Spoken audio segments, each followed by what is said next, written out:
Right, to the debate of the podcast. This week we're going to mix it up a bit. And we don't do this very often. We are all for discussing transfers when they come about. Yeah. But now, me and Si, we've taken a moment to reflect on ourselves. We've sat back, we've looked in the mirror. And you know what, now it's time to look back and reflect on the January transfers. What, nice 2-3 months afterwards? Oh, yeah, I really enjoyed that little intro then. That was lovely. Nice little segment. I did practice that in the bathroom mirror. Did you? And we thought we'd go through some of the big ones. We've only got 10, so we're going to just go through them because I don't want to do all of them. I don't want to go through some of the loan deals and things like that. But some of the interesting ones. Bear in mind, quick stat for you as well. I think Premier League spent more in January than the other following top 5 European divisions combined. Which again, another problem within football. But I won't keep. We're sports washing our own nation with Premier League. Anyway. And there's no such thing as a trickle-down effect because that's why we're seeing so many small clubs going bust. So support your non-league. Go help your local non-league clubs. Okay then. So the first signing, what we'll do is we'll decide whether a transfer flop or not, and then not only that. So we'll decide if they're a transfer flop or not, and then what we think of will happen in the future. Do we think it never? We call them a Frankie flop again, or we can just call them a flops? We'll call flop. Okay, flop. You can say Jurgen Flop. Jurgen Flop. Jurgen Flops. Oh, we call him a Jurgen Flop. Yeah, that is amazing. Okay then. So Trossard for £27 million to Arsenal. Is it a transfer Jurgen Flop or not? Oh, not. He's been really good for Arsenal. Wow. He's been better than I thought he would. I thought he'd be a squad player for Arsenal. I think he's better than everyone thought, to be honest. He's fitted in. Again, he's like a player who's been better around better players, hasn't he? At times at Brighton, he's been played out of position to go up front to be the main man. He's normally a winger, but then he's gone up front for Arsenal in place of no goal Gettier. And he's got 3 assists in a game. He's done really well for him. Brilliant. And I don't think we need to even discuss him for that long because we all know like he's been absolutely electric. No one expected the level that he's gone to so fast. For 27 mil, it's almost a bargain at this stage. If I win the league with it, because he's contributed a lot to his second half. That's of the a season. massive Barry bargain. Yeah. Like, that's absolutely unreal. Barry bargain, a Barry bargain and a Jurgen Flop. Okay, then we'll swiftly move on because I think we all knew where that one was going. That's an easy one to dip our toes into the pool. But now we're going to jump and we're going to bomb in straight away to the big boy into the deep end with no life jacket or armbands. We're going straight in. Enzo Fernandez, £106.8 million confirmed. Is it a transfer Jurgen Flop or not? I think he's been one of the better signings of Chelsea. But that's not saying much, to be honest with you. I think he's individually a good player, clearly. I think that he can't decide his own price tag. If you look at the price tag, it's a Jurgen Flop. But I think there's a good player there, clearly. Obviously there is. It'll come good. With the right manager, who's not Frank Lampard. Yeah, Frank Lampard will play him in the number 10 now, won't he? Like he did with Kante. But you think if I play like a 4-2-3-1 at Chelsea with Kante and Enzo Fernandez as a base 2, that's a good base 2, isn't it? That's really, really strong. Or even midfield 3, maybe Mason Mount next to him or something. Mason Mount's going to be good again now. He's back in his Frank era now. He's going to be... You can see the English lads who Frank Lampard's going to trust with his whole heart. Sterling, Loftus-Cheek's going to come back. All these...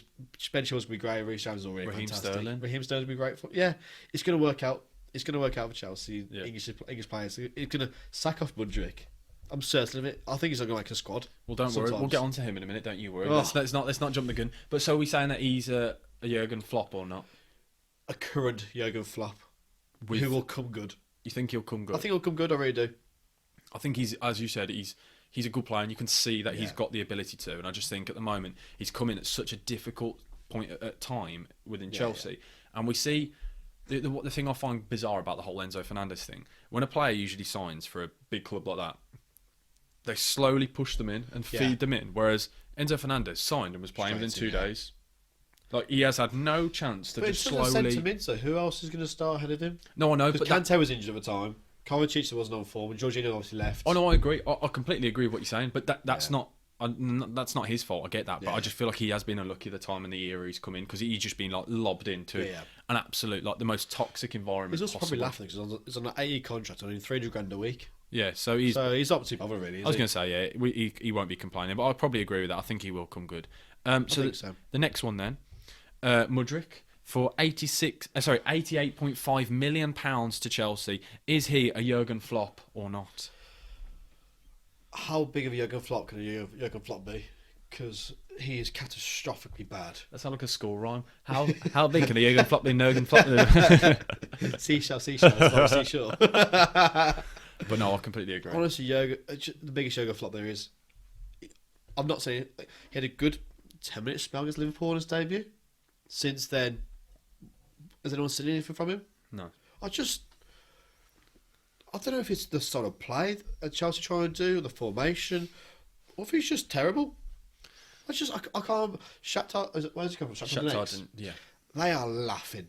They cannot believe they've got the money for him. Mm. They cannot believe it. They're buzzing.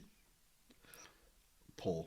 Yeah, I do feel for him, but I still think we haven't seen enough of him yet, though. Because I still like, even though he's played a few games, I think he's made 7 appearances now in all comps. No, more than that. Or maybe not. I don't think it's over 10 though. I think it might be 7 or 9, like actual, or it might be 7 starts. or 9, not about 8. It's one of the two. I'm saying I might be starts then. Okay. Like he hasn't actually even started 10 games. Like it's still very early on, but there's not even been, bar the 10 minutes you said, there's not been flickers. So I've still got a feeling he'll come good though, because I feel like he's got all the attributes to be a good player. But that might be just me. Is he another player who isn't being so good because the squad's so big as well? You know, there's 33 senior players in that squad. Mm. You need to have a smaller squad to then focus on players and say, this is your job. Yeah. Because he's probably talking to both sort of Mudryk, Ziyech and Pulisic in the same role, saying this is your job to do it once you're on the team. Yeah, no, it's But, mental.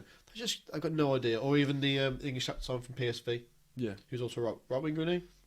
You know, it's just There's no one has any idea if they're on the team, if they're not on the team. There's no consistency. You can't build up form without consistency.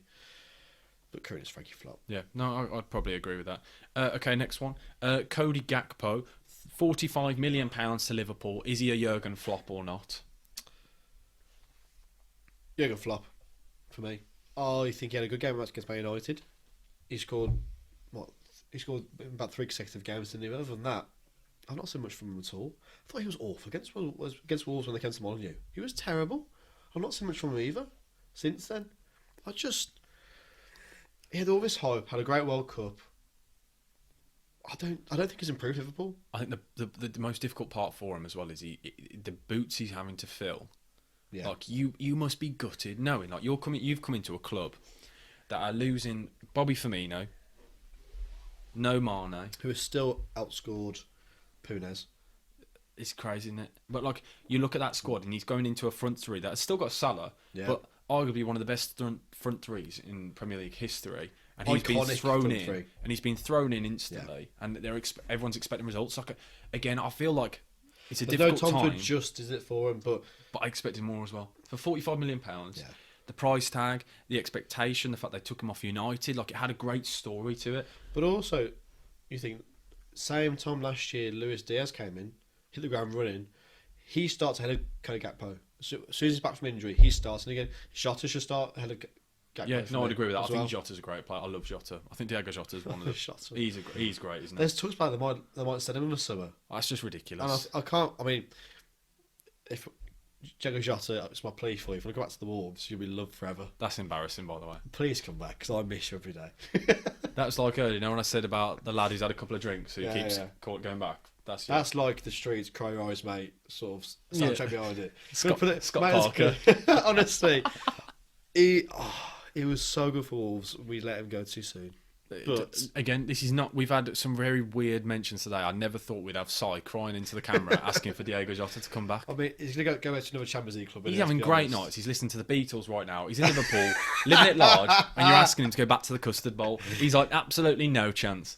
But he's going to see his club go. He's going to play. Here comes the sun. Thought where it needs to be. He's on his yellow submarine straight back to the Molyneux. Talking about the Wolves, next I want to talk about Craig Dawson signing for the Wolves. Is it a Frankie flop or not? Or not? He's been a hit for us. He's improved the defence, no doubt. I know Jello's made a few tactical tweaks sometimes, taking him off at half time, whatever. But Dawson's the experience we need in defence. Previously playing with Collins and Kilman at the back as a two centre halves. Both good centre halves individually, but they need a leader next to them. So, for example, when Kilman played last year with Cody next to him, Kilman was fantastic because Cody was coaching him through the game almost. He was shouting all the time. There was good communication. Without Cody, Kilman wasn't lost, but he wasn't as good. There's no doubt. Yeah, no, I get that. Dawson's now doing that Cody role effectively. Say like, he's talking to him more, not coach for the game. It's a bit harsh to come to say that, but there's just more vocal. Yeah, no, I'd talk agree. Do you get now why the way that West Brom fans speak about him now? Do you understand the values that you completely Underrated football? Because I know everyone used to give West Brom fans a lot of stick the way we used to speak about Craig Dawson. Dawson, by the way. Yeah, Ballon Dawson, sorry. But it was the way he plays isn't the most conventional. No. He's quite a very unorthodox, very old school defender, but I think it's a dying art that shouldn't be dying. I think it's you want your defender. I couldn't care less if my defender can make a 50-yard pass, but he can't win his header and he can't stick to his man. Virgil van Dijk, apparently allergic to marking now. You look at a player like Dawson, he doesn't do all the fancy stuff. Yes, he can't switch it, but he can defend and do a defender's job. He can pass the ball 10 yards and he can defend really well. I've never seen a player block so much. Because he throws his head at as well. He is always in the way of shots and cross. Honestly, and he might hit it off his shin, it might come off his hip. It's unorthodox, as you say. Putting your body on the line. He's just there. He's always...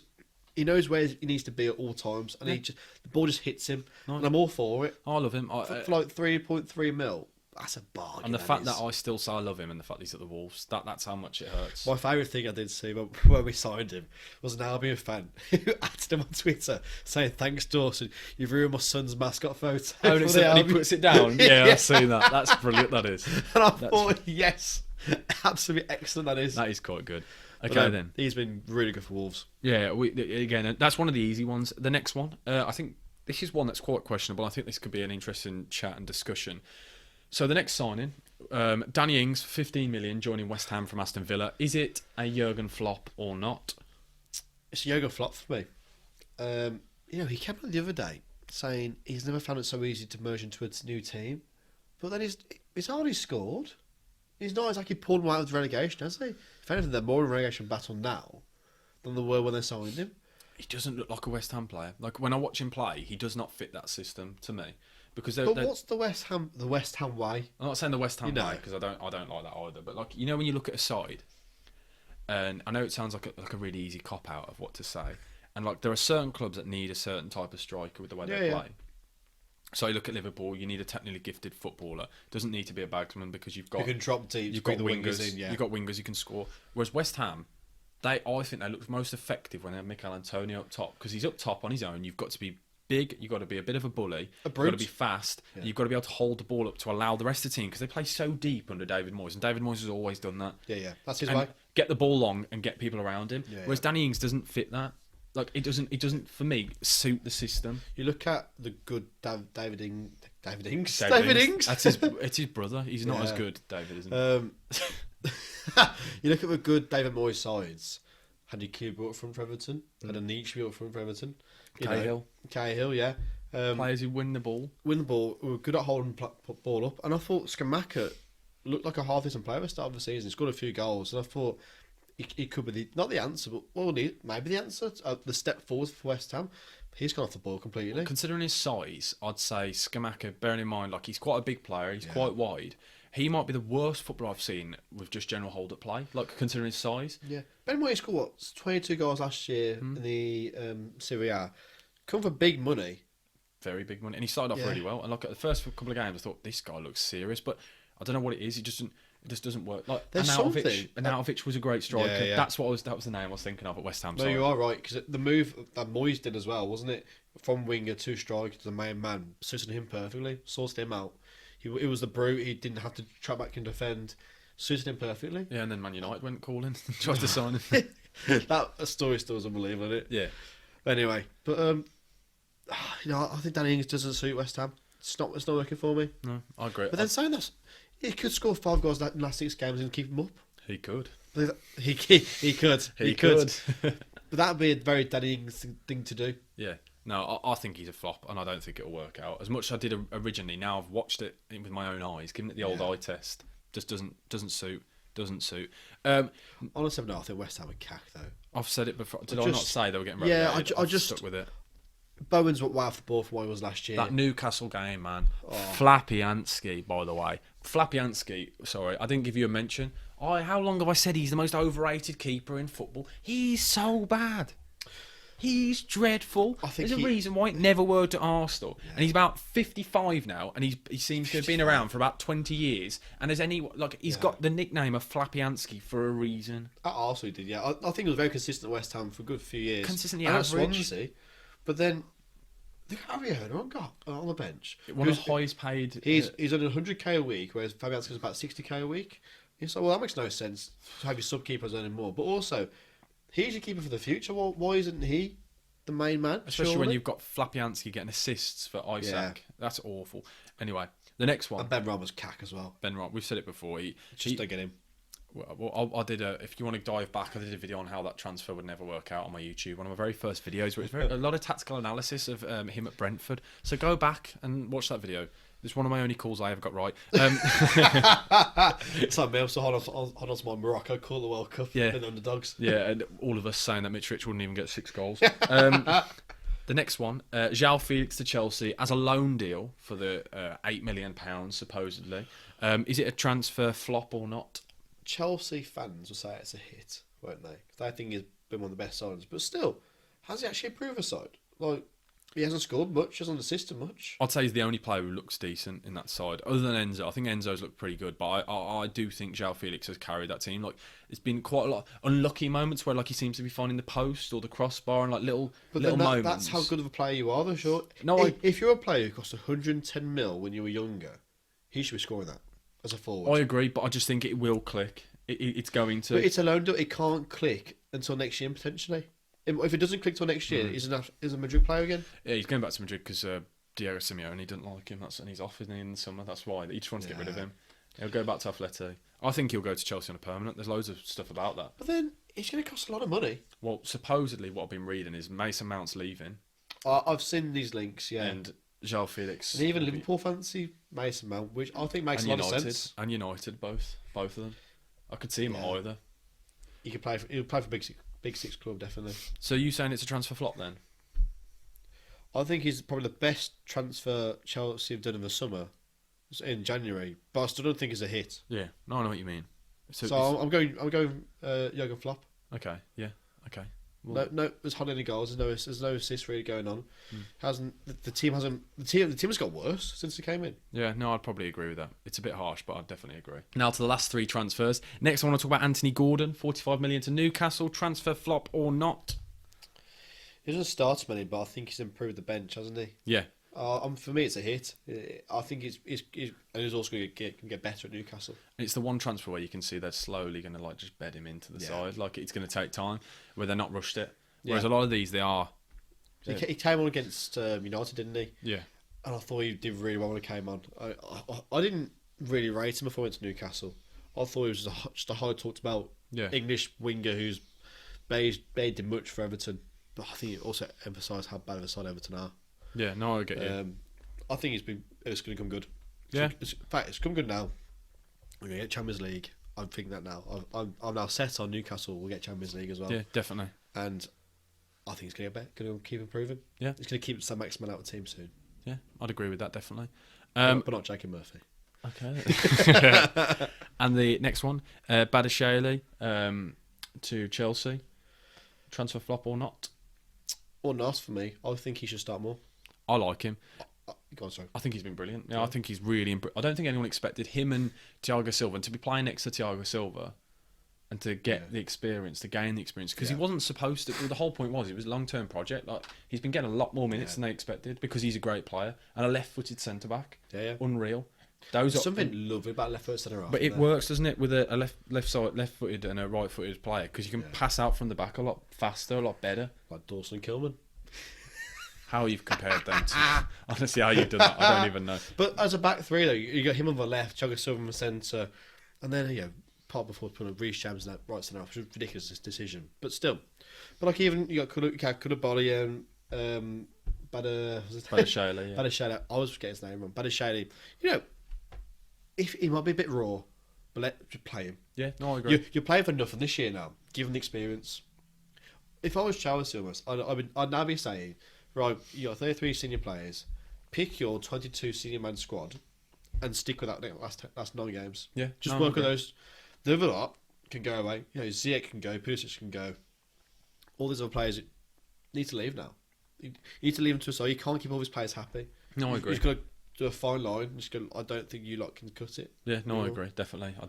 And then the final one, Cunha. To the Wolves, transfer flop or not? He scored 1 goal for us, deflected goal, in a game we lost anyway.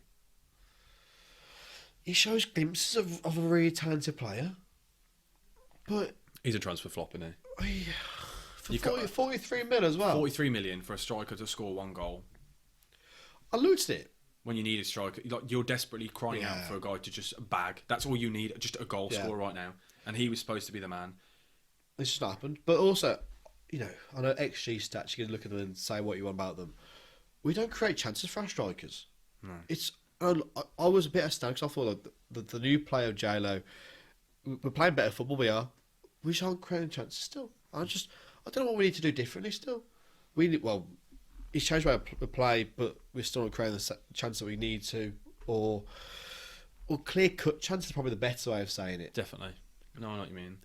I can't think of many one-on-ones is missed. I can think of a few shots from really difficult angles. He's not there. But that's the problem, isn't it? No striker will really achieve in that system. That's the problem, isn't it? So I know a few years ago, like Jimenez would literally carve out a chance for himself, and he was really good at that. And that's why he scored 15, 20 goals a season, and he was excellent at that for us. Cunha, I think the thing for me for Cunha, it looks like he needs a partner. He needs a strike partner next to him. Wolves should go 4-4-2. Wolves should go 4-4-2 with Raul and Cunha up front for me. Just to see what happens, yeah. But then you lose a lot in the midfield, don't you? So I understand. But then he's playing like Nunes left wing. You can have Nunes left wing who could come in the centre if needs be, and have Sarabia on the right because Adama's not getting the team because that's still no end product. It's a difficult be hard to be with 4-4-2. Yeah. With 2 attacking outlets, and I think that would suit both strikers as well. Yeah, no, I get that, and what a perfect ending. Deciding how Wolves need to change.